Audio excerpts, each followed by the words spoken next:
Thank you so much for having me in the great state of Ohio. It's such a blessing to be back on the road, obviously, for a lot of reasons. The shutdowns last year virtually canceled all of my events because we weren't allowed to gather, right? How crazy to think in this country that there would ever be a time where we would say that we're not allowed to gather, right? Like it's refreshing to be in the room with human beings. It's especially refreshing to see people's faces, right? This is amazing, right? And so much, it feels like we're living in the twilight zone right now in America. So much has changed so drastically and so quickly. And I have to say, actually, far beyond what any of us have estimated. And it's such a blessing and an honor that I get invited to speak at so many of these events, primarily because I actually, and it's interesting to be in the position that I'm in, but I actually hate politics. I think the entire reason that I exist is because I hate politics, right? And I think similar for Donald Trump. I think he genuinely hates politics so much that he became the president of the United States, right? He just was tired of it. It's like, it's enough with all the lying, enough with all the manipulation. I just want to actually do things because you are telling me what the truth is and because you're telling me to assess the truth, and I'm making decisions for myself. And that was why he went to DC to attack the swamp. One of the greatest sacrifices. Can't speak high enough of President Donald Trump, who should have been living his life out on a golf course. Instead took on the most stressful job in the entire world. And I wanted to bring him up early because I know they've tried to transform him into Lord Voldemort, he who must not be named. And so I'm just Trump, Trump, Trump, Trump, Trump, Trump, Trump all day, every day. Censor that from the internet if you'd like. So it's been a remarkable a few years, and I think one of the questions that I always get from people is just sort of, where did you come from, right? Like, what inspires you? How did you arrive onto the scene? And my political story is really a personal story because I just have hated politics long before I even really knew what politics were, before I even knew about Republicans and Democrats. And I say to people, and someone remarked backstage, you have such a thick skin, Candace. How do you get such a thick skin? And you don't really get it. I kind of just came out like this. I really was one of those no-nonsense, knock-em-down toddlers. You know what I'm talking about. Those kids that just know what is what, and they are not going to have adults telling them how to do this or how to do that without an explanation. And my parents always tell me that when I was a kid, they'd always have to sort of close the door and laugh when they were talking to me because it was always a negotiation. And from the time I could speak, I wanted them to explain why they wanted me to do things. And I just had a child, and I think he's heading in that direction. He's only 16 weeks, but he seems like he knows what's what. And I'm just like, oh, can you just do this? Lay down, go to sleep. And he's got things. He doesn't have the words yet, but he's and I'm going, that's probably a little bit of my personality. And one story my parents tell me is they used to do the thing, what all parents do when you just say to do this because the tooth fairy is not coming, right? Make your bed or else Santa's not going to come. And I would kind of look back at them and say, well, then you tell Santa I said not to come.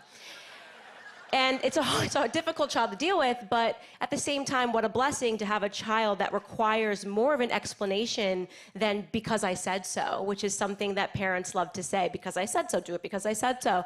And I've now decided that I will never, ever say that to my child because I want my child to think. I want them to understand the rationality behind things. And I look at these moments now in the retrospect, having been through school and realizing that your entire life, they're essentially trying to tell you not how to think, but what to think, right?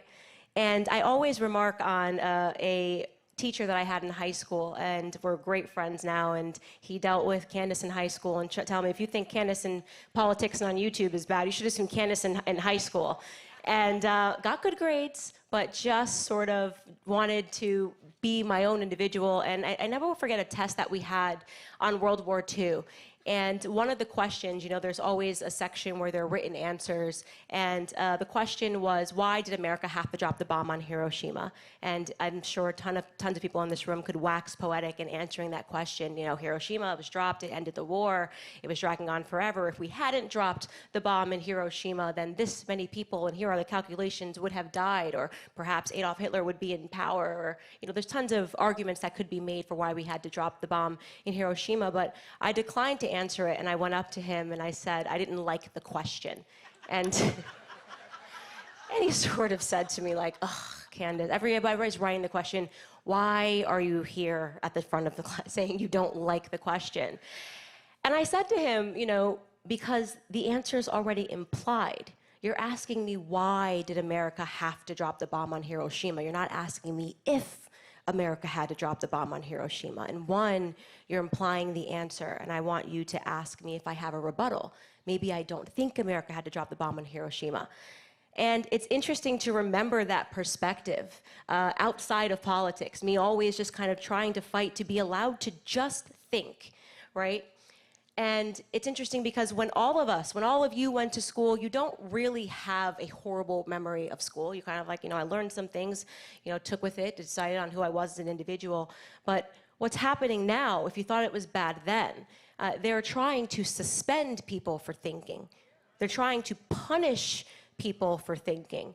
The idea is to make sure kids never have a critical thought and that they just remember the answers. I do a lot of college campuses now. Don't applaud them, no, it's bad. I do a lot of college campuses now, and it's different, it's wild. Everyone's got different colored hair. The kids are very, very passionate, and I say now we're actually producing children that are passionate about the nothing that they know, right? They know nothing and they're passionate about it. And you're like, how could you be so passionate about nothing that you know? And they don't know that they know nothing, of course, because the point of the school system, I read a Thomas Sowell book, which I recommend everybody in the country reads. It's called Inside the American Education System. And factually speaking, we are producing the dumbest kids that have ever lived in America. That's a fact. That's not even an insult. They're scoring lower and lower on standardized tests. That's why now there's that whole fight to just get rid of standardized tests. It's the tests that are stupid, not me. And because these kids a couple of decades ago, despite all the problems that we had in America, were smarter. They were learning hard academics. They were learning math. They were learning engineering. They were learning actual history, not history rewritten, for the left and by the left, right? And so we're producing dumber kids factually, and yet we have never handed out more degrees. Think about that. The kids are the dumbest they've ever been, and yet they have the most degrees that they've ever had. You have to pause and you have to ask yourself, how's that possible? How are we giving out more degrees if the kids are not factually smarter? Spend some time, if you want to drive yourself crazy, and visit any college website and go under majors. There's all sorts of things you can major in today. You couldn't major, not even when I was in college, and I'm not a dinosaur, My graduating class was 2011. I'm not a dinosaur. But now you can major in gender studies, which is interesting because that should be 5 minutes in kindergarten, 2 genders, that bathroom, that bathroom. See you guys later. But now you can take 4 years and you can study the entire universe of made-up genders, right? And these kids come out and they've got 4 years of studying nothing. Absolutely nothing, and they are like, well, look, I have a major and a master's, I have a master's degree in gender studies, and I actually think that is a talent. It's a talent to study nothing for 4 years, right? That's actually hard. I couldn't do that. I'd be like, I'm a little bored here. And you can look also, and they've got, when you look at these degrees that people are getting now, in LGBTQIA studies, you can study, the alphabet again. Kindergarten, 1 class, banged it out, 26 letters. And you can study these sorts of studies. And I'm sitting here going, this is interesting. Why are they doing this? Right? That's a hard question to ask. Why? Why are they doing this? We know it's ridiculous. We know that they're producing kids that know nothing and are passionate, and they become warriors. And I think the answer, if you pause and you go, why would they want to just create dumber kids, right? It's because what they're trying to do is systematically produce people that will be dependent upon the government, right? That's what happens when you spend 4 years in college, rank up $150,000 in student loan debts, and you can't get a job because, as it turns out, some people might need a person to come fix their air conditioner, but they don't need a person to come into their home and describe to them the 26 genders that they've learned, right? There are no practical skills being taught. And imagine that individual. Imagine if you went to school and you were told to go to school, because don't forget, there's the peer pressure campaign. The education system, it's an ecosystem now. They feed each other, it feeds itself. They tell you, you must go to college, you're gonna be a failure, and that is not true, right? That is not true. We need more kids to go to trade schools and learn practical skills. But imagine being that kid that was peer pressured from their teachers and from their guidance counselors. I was that kid. You gotta go to college, you gotta go to college, you gotta go to college. You take out all of these loans, you don't even know what you wanna do. You go to school, you pick a meaningless gender, you take all of these classes, you've got these woke professors telling you, you're amazing, you're doing it, babe, you're so good, you're so smart. Just sit around and talk about these meaningless ideas. And then you come out and you've got $150,000 plus in student loan debt and you can't get a job. Well, that's gonna create a very angry person, right? An angry person who doesn't understand why the kid that didn't stay in school, the kid that did go to a trade school is making more money than, why is that kid making 6 figures and I'm making nothing and I did everything the right way? That's the goal, to create angry failures, right? Because then that person has to train that anger at something or someone, right? The system has got to be corrupt. I did everything I was supposed to do, and I am not getting ahead in life. So the system, therefore, must be corrupt. And that's the entire purpose of why they're teaching them Marxist ideology, right? That's the reason why they're saying it's this classist system, and it's the people that have stuff that you should be mad at, not us, that is teaching you nothing. But the system is broken. Go after the rich people. Go after the successful people. It's not even, by the way, go after the rich people anymore. In my home state in Connecticut, they're now talking about taxing, they're calling it a wealth tax, but they're taxing people that live in $150,000 homes. If you look at what you can get in Connecticut for a $150,000 home, are you kidding me? You got a 2-bedroom house. And they're calling that's the new wealth tax. They've got to come down. Obviously, the wealthy people have fled Connecticut. The wealthy people are going, I'm not going to be taxed anymore. I'm not going to be punished, for creating jobs. And so now they're starting to look at the middle class, right? And so you have these people that are aiming their anger and their hatred at the wrong place, right? The system that they should be mad at is the government system, right? The people that they should be mad at their teachers and their professors that convinced them for years that becoming a member of Woketopia was going to enrich them, when it doesn't. It ruins your life, right? And I remember, it's interesting because I feel like I was just kind of on the threshold where things were changing when I went to university. I went to the University of Rhode Island, and I remember how Marxist ideology always refashions itself into all of these different movements. And at the end of the day, what they're trying to do is just to destroy. Destroy, destroy, destroy. Be angry, destroy. It doesn't matter if it's men versus women, short people versus tall people. They need to create that system where there needs to be a revolution. Something needs to be overthrown. It's perpetual victimhood, right? It's perpetual revolution. That's the idea. No aim, no cause, no reason, but just fight. And I remember when I was in college and I was forced to take a women's studies, feminist 101 class as a prerequisite. And I'll never forget sitting in that classroom, and at that moment, if you had asked me, I would have said that I was a liberal, because I thought I had to be a liberal, because I had learned in school that Republicans are racist, that white Republicans want to do nothing but set black people back. I learned that actively in school. So that's why I understand why there are so many minorities married to the Democrat Party, despite the lies and the vindictive nature of all of their policies, trying to keep them on a figurative plantation. It's because they're learning it. It's brainwash for the first 18 years of your life. It's propaganda 6 hours a day in school, coming from the system funded by all of us, right? We fund the propaganda. Isn't that crazy to think about? We sit here and we rant about it, but we're the funders of it. We're the perpetrators of it. And it's crazy. especially when we start talking about things like critical race theory. That wasn't the idea when I was in school, but in Feminism 101, I remember looking up at this teacher, and she wasn't married. I mean, right? She didn't have a family. I mean, and she was explaining to us why it is, as women, that we need to realize that all of the ills in our society are to be blamed on the patriarchy. They love the all-encompassing patriarchy. And this book that we'd go through, it's incredible. There's actually a textbook that basically collects every bad thing that's ever happened to women since the beginning of time, and it's basically an equation. You insert that bad thing, and it kicks out back at you. The answer is because of men. Like, no matter what it is, like, no matter what we go through, it's because of men. You could just make a left turn, and man, the patriarchy. Man, they did it again, the patriarchy.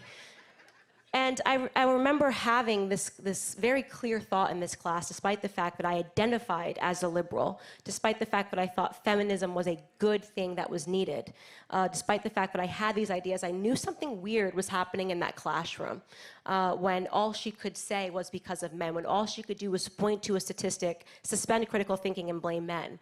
When she would say, this happened, men, I remember specifically, she pulled out a statistic, and at that time, she said something like 89% of the world, 89% of the people that have eating disorders are women.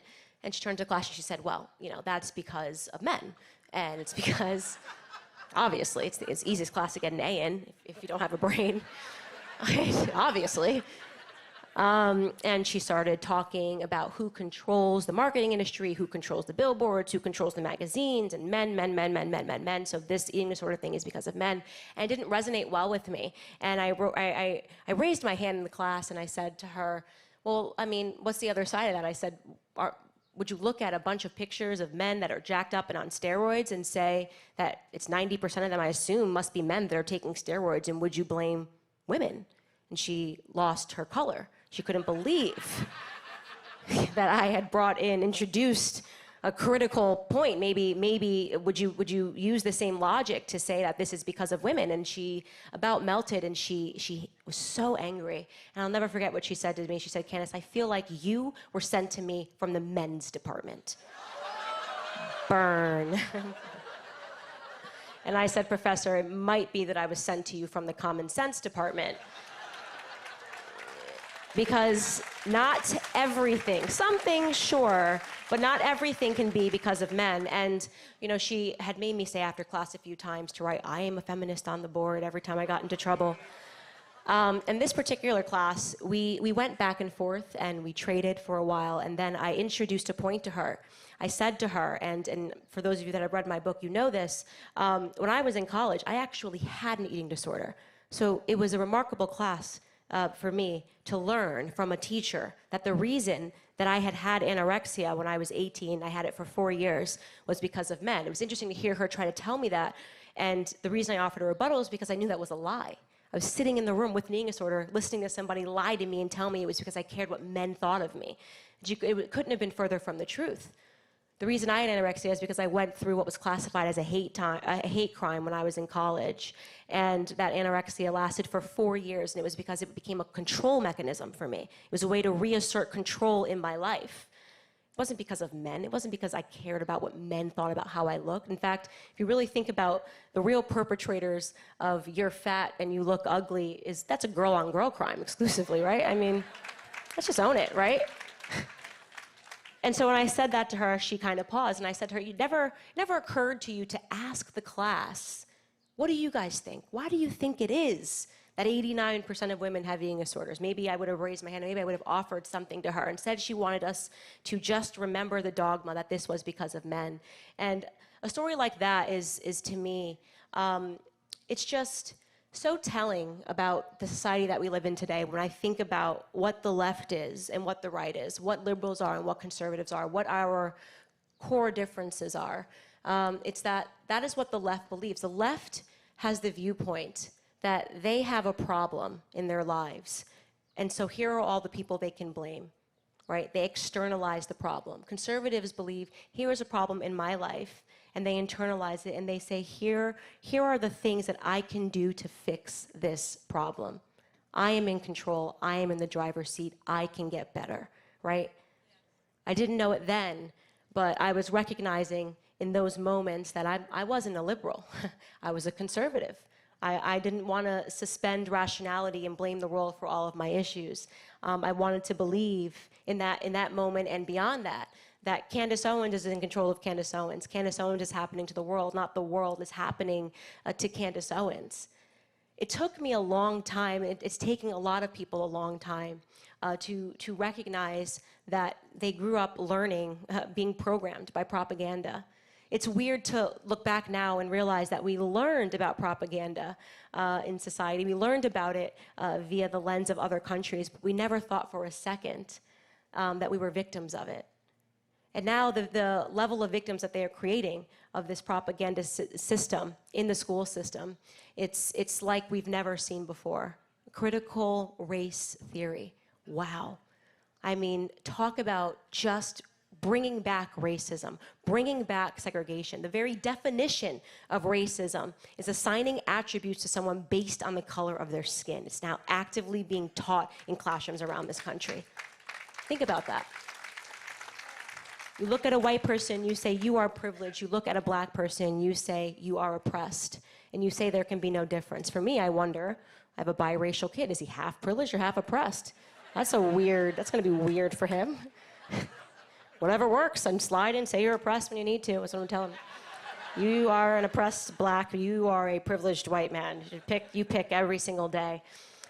And these are the people that are, by the way, when you talk about the forgotten American, I think about biracial children, of which there are so many in society, that are being told that they have to pick which side, depending on how they look, too. I mean, there was recent stories of a kid that happened to have lighter skin who was being told by his teacher that he was privileged, despite the fact that he was being raised by a single black mother, right? This is what they're trying to say to you. They're trying to reintroduce segregation under the guise of wokeism, right?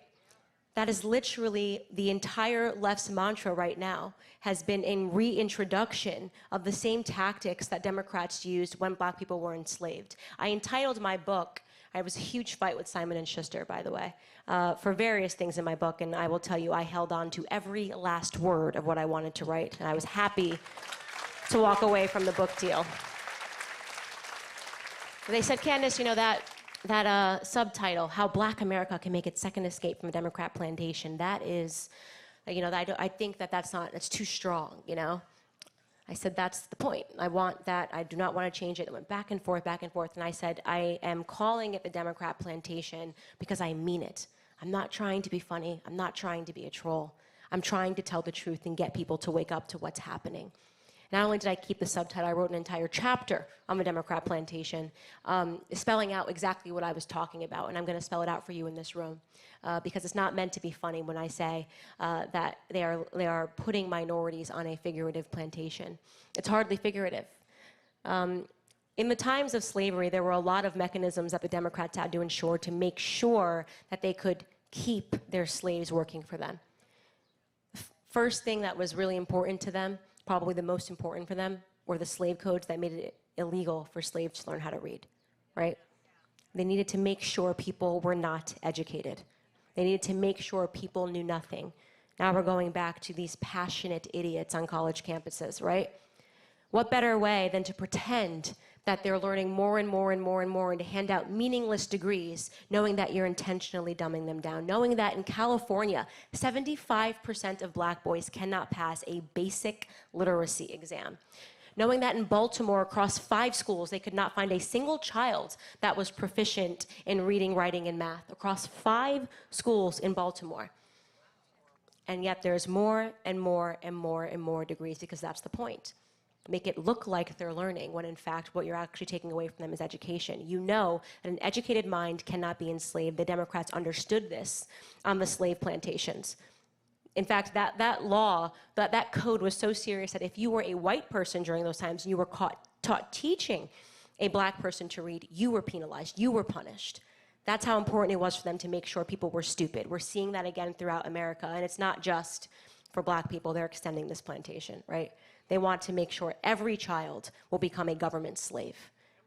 Another thing that was really important to the Democrats during that time was making sure that families were separated, to make sure that the families, that the mother and the fathers were all apart. And the reason for that, there's a really poignant chapter in Up From Slavery by Booker T. Washington when he talks about how when he was a slave and his mother died, he felt nothing because they just traded them from plantation to plantation. That was the point. No emotionality. Make sure the slaves don't have any feelings toward their mothers, towards their fathers, because we're going to keep trading them. We want to make sure they are a commodity that the government owns, right? Well, what do you think is going on when the single motherhood rate in this country has absolutely exploded, right?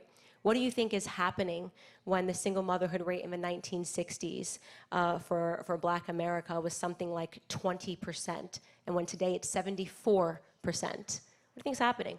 Why do you think the government is incentivizing people not to marry the father of their children? Why do you think LBJ did that? Do you think he wanted to help?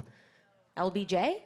The president who said the N-word openly out loud all the time, who would call his driver boy. If you read Robert Caro's book and documentary on LBJ, who said, I'll have those N-words voting Democrat for the next 200 years.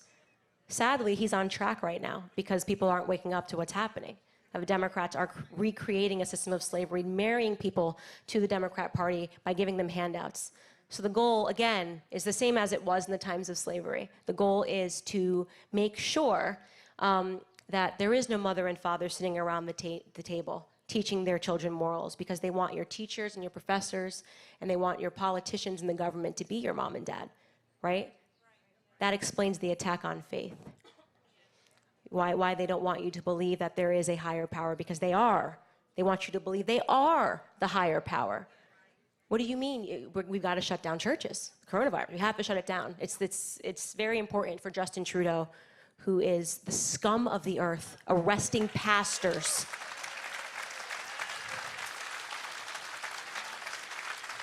In Canada. It's very important for Justin Trudeau to be able to force churches to shut down, because the higher power can't. You need to not go to church. You need to recognize. You need to be home looking at your screen. Don't see your friends. Don't see your families. Don't see your pastor. Be home looking at your screen, watching Jake Tapper and Don Lemon tell you what's going on in the world, right? That's the goal. Everything you need to know, what you need to be afraid of, what you need to love, what you need to hate, we will tell you. You just need us. Close everything down. That is what they created that system years ago. They've just repurposed it, refashioned it. And of course, the biggest thing, if you really want to talk about things that have not changed, and people say, oh, how could you say that? You know, slaves were whipped and chained. And if you don't think that the Democrats are executing figurative whippings and lynchings, then I invite you to Google my name. I invite you to Google Clarence Thomas's name. I invite you to Google Condoleezza Rice's name. I invite you to Google the name of any Black conservative, Larry Elder, any Black conservative who has had the audacity to stand on a stage and say, I don't want to be a Democrat anymore.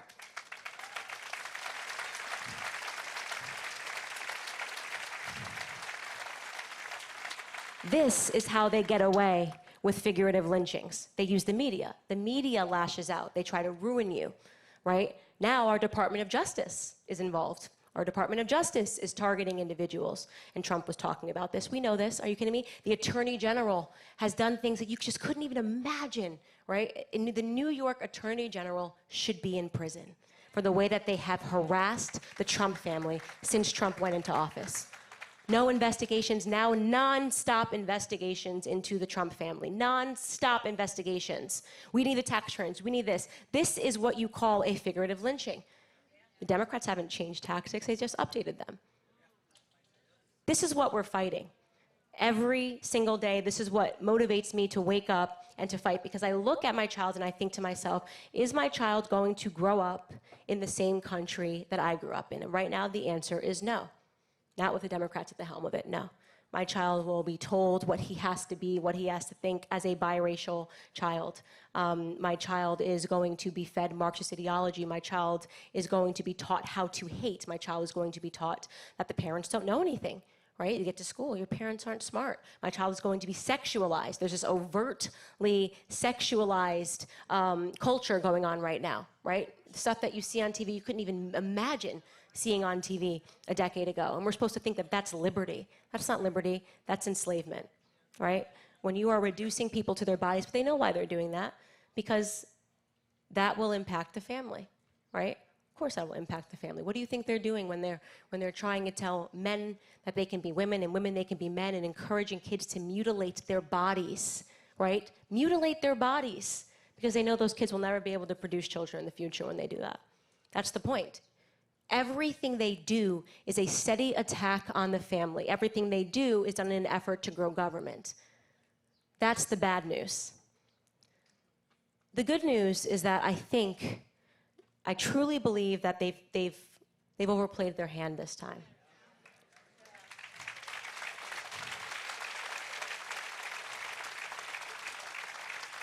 If my inbox is any indication, people that I never thought would ever reach out to me realize something is dangerously wrong.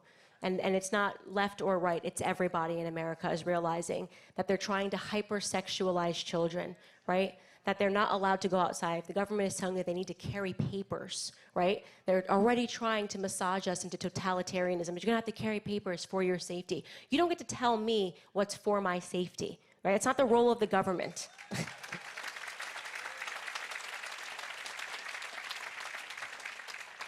The good news is that I believe that grassroots efforts mean more than anything else in this country. People ask me, why did you decide to come to this event tonight?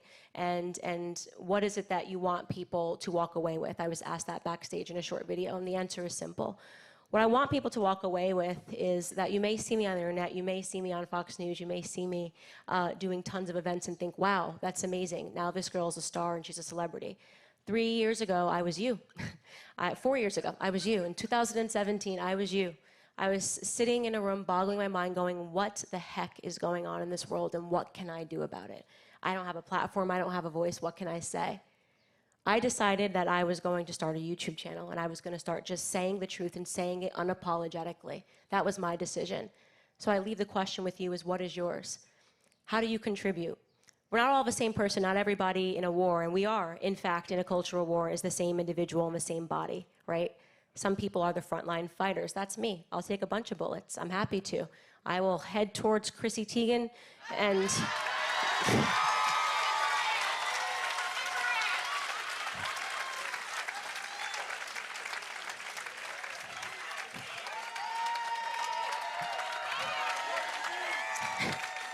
I will call out the left's hypocrisy, their vindictiveness, their true evil over and over and over again. I'm happy to fall on that sword. But other people may think, okay, but I'm not that person. I don't want to get into arguments. I don't want to be online saying things. You don't have to be. There are the fighters, there are the writers. Maybe you're the person that writes and contributes to creating a new website, a new blog that conservatives can go into. There are the entrepreneurs, right? I think right now, a positive thing to think about, this is such an exciting time to be an entrepreneur, because all you have to be is not them, right? What's Parler? Not Twitter. Joining Parler, that's enough, right? That's what entrepreneurs should be inspired by, is that you have at least half the country, and probably more, that would run to your product if it wasn't feeding the beast, the Marxist beast, the American corporatism that we know is trying to take over our country. That's exciting. There are the people that just have too much money to spend, right? Important story is that I started on YouTube and I had to quit my job because I knew that if I wanted to start talking about politics, I wasn't going to be able to remain private. And I'll never forget the guy who messaged me, a guy from San Diego. His name was Gabe. And he said, I just want to give you $5,000 to keep going, kid, right? $5,000 meant everything to me in that moment. I was so unsure I was thinking about how I was going to spend this money that I had saved up, how it was going to last. And he said, start a campaign. I'd love to contribute to you, right? Big money allows people to do things, but so does smaller money. So does $1 a month when you contribute to someone. Maybe you're the person that says, I can do that. I'd rather just sit back and finance people that are going. I'm the entrepreneur, I'm the financier, I'm the writer, I'm the fighter. Everybody in this room is someone when it comes to us fighting and winning back the country that we love, when it comes to us fighting and winning back the country that my grandfather grew up in. And you guys know that man is the world to me. To be born and raised on a sharecropping farm, to never once, despite being attacked by the Klansmen in your youth, despite having the Klansmen spraying bullets, despite saying to me today, when I ask him about that, you know, when I say, oh, it must have been so scary, Granddad, that was horrible. He just says to me with a smile, I promise you a smile, my daddy would grab the shotgun and shoot back at them boys.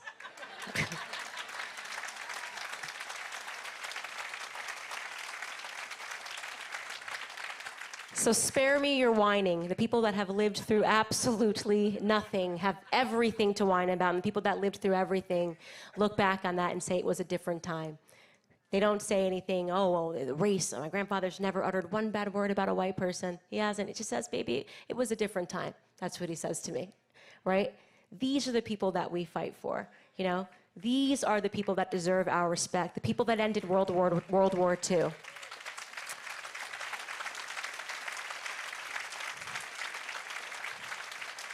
Be reminded of those people like my grandfather, like those people who went into a random country, boys, average age 22 on D-Day, who went over the English Channel and laid their lives on the line so that we could have freedom in this country. Remember those people the next time you think that your job is tough because you have to speak out and maybe the neighbors won't like you, right? Remember how easy and how remarkably privileged we are, that all we have to deal with is bad comments on the internet. Thank you guys so much for having me.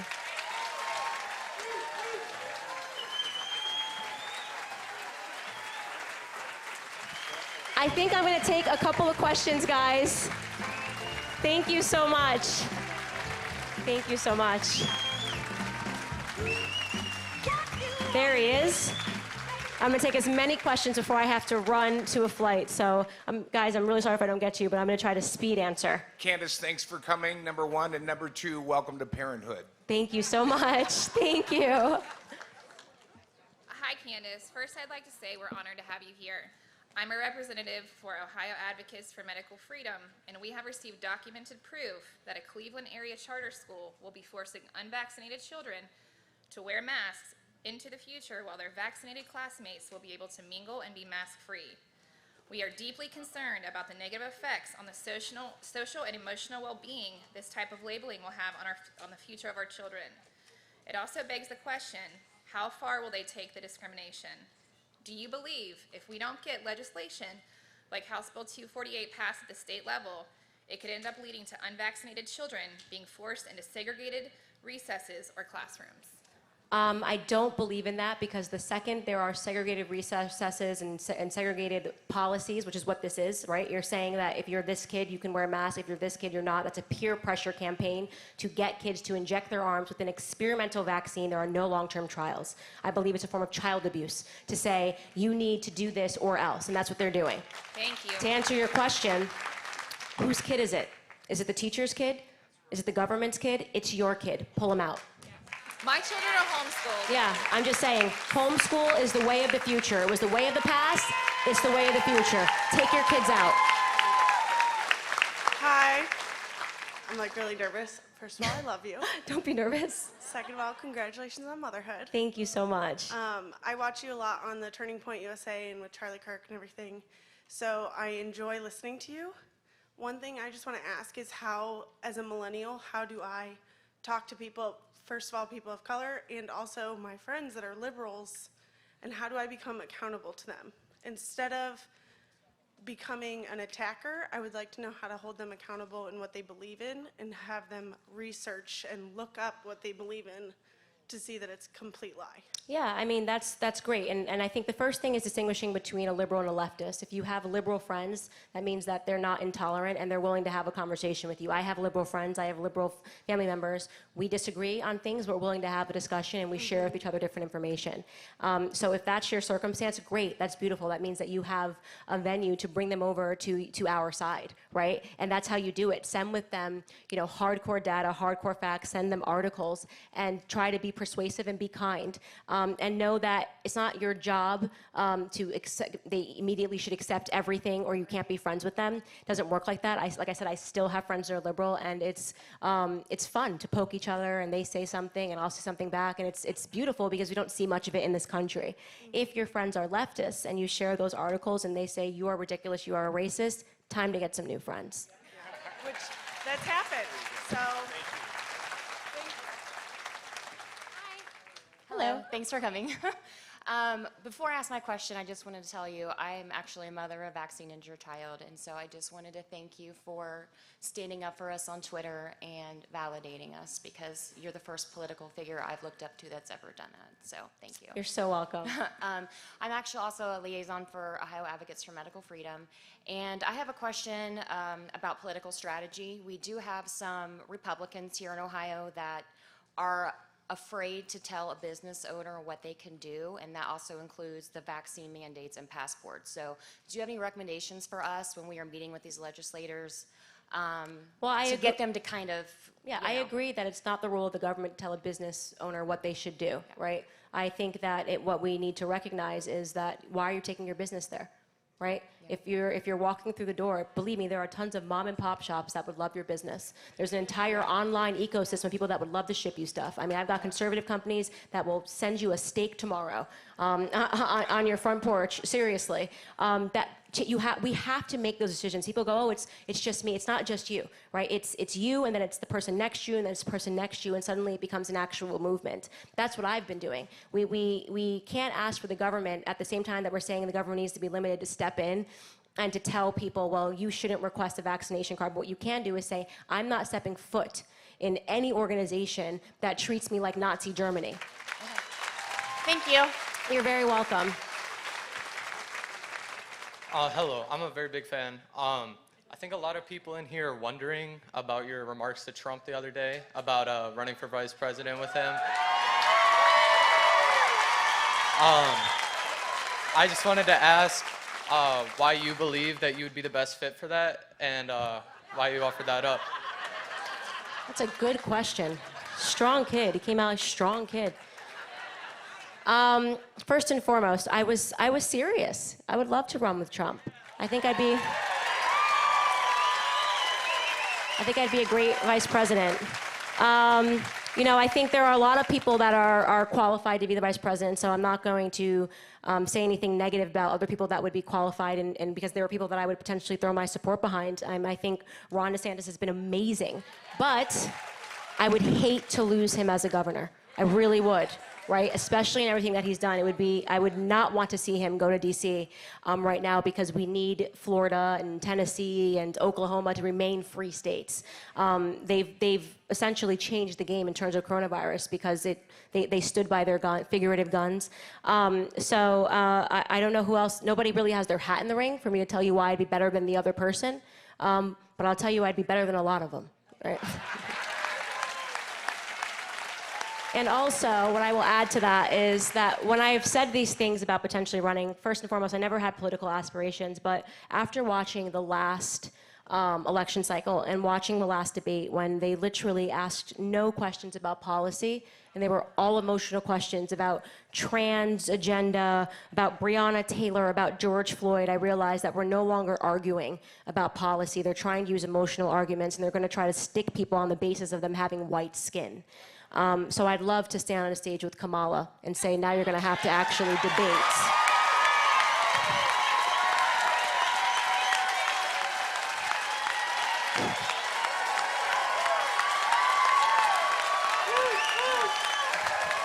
Thank you. And let me tell you, if you think Chrissy Teigen got it bagged, wait until you see me on stage with Kamala Harris. Next question. Thank you very much for coming here. So I post a lot on social media. I'm pretty expressed with my beliefs. My part-time job is debating liberals. So yeah, I deal with a lot of people who send me charts that look like they were drawn with crayons. But I was wondering, all of these arguments come down to the point of socialism versus capitalism. How do you debate someone who disagrees entirely with capitalism? Gosh, I mean, it's the socialism argument's always hard to debate because I've realized that one of the biggest curses of being an American is that we're the most privileged people in the entire world and we have no idea how other people live. These people that debate the environmentalists have never been in the environment, by the way. They have no idea what they're talking about. They're, oh my God, how could you shoot a bear? And they have no idea that bears literally will kill all of its cubs to make the mama bear go back into heat. They don't know anything, right? It's one of the great frustrations of debating liberals is that they have no idea what they're talking about because they've never been anywhere else, right? I almost think that we should do like Israel and make people serve their country for the basis of them having to leave America to see what it's like in these socialist reveries that they think that they know. So it's difficult because what you're trying to conquer is privilege and ignorance. And that is kind of one of the great struggles of the American youth today. I will say, how old are you? I'm 15, almost 16. Wait, we're brilliant. Challenge them to get a job. Taxes sometimes wakes people up when you go, where's my money going? And you realize it's to fund everybody else who wants to sit on the couch. That usually does the trick. So wait a few years and they might wake up to the truth. Thank you very much. Thank you. 2 questions. I have 2 questions, guys. I don't want you to stand in line, so I only have 2 more that I'm allowed to take. I'm so sorry. Go ahead. Luckily, I don't have one because mine was actually the Trump VP. You want me to sign the book? Yes, my Run up. copy of your. Yeah. Everybody with the book, run up. That's easy. Look at this army of people. I love it. And then I can do one more question. Come on, I got one. Can I ask it? Should I go now? Yes. Yeah, go ahead. Okay, hi, I'm 17. I didn't do my last name. Is this just Candace? Should I go? You don't want my last name? Oh, just, I like it. Go ahead, Oh yeah, so I'm 17, and up until about 2 months ago, I'd say I was pretty liberal, a little bit leftist, and then I watched your videos about Cardi B and Lil Nas X, and so 2 months later, I'm now the leader of Conservative Club at my school.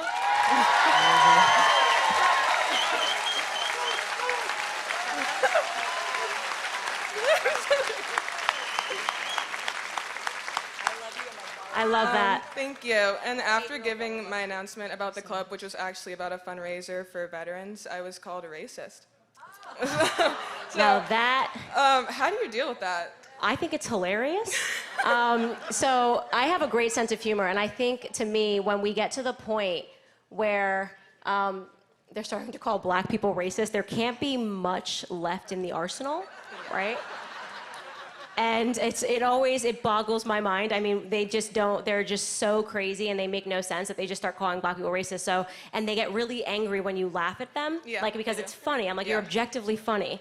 Like you're making the assumption that as a black person, I want to help create a society that I can't live in. Yeah. That's funny, so enjoy it. Thank you. Last question. Just one more. Yeah, there you go. Wow, guys, I'm so sorry. I didn't realize. Go ahead. So, Candace, I know someone asked you already about running potentially for vice president, but have you ever thought about running for president in general? Yeah. I have thought about it. Again, very recently, and after the debates from last year, I realized that the left is just going to play a race game. And I think it's good to know that you can just stop that nonsense right away and that demand that they actually debate their ideas and their policies, of which they will always fall apart because they don't have any ideas. They don't have any policies other than wanting communism and full government control and censorship. For me, I think being the president should always be something that you don't aspire to. It should be sacrificial. It should be like going to war. You don't want a war, but you will defend your country, and that's my perspective on running for president. If I thought I was the right person at the right time, I would do it. Great to see you. Thank you. And that is it. I'm so sorry, guys. I didn't know. I got to do books. Thank you very much. Thank you. Oh, thank you so much. Thank you. Thank you guys so much. Just books. How are you? Thank you so much.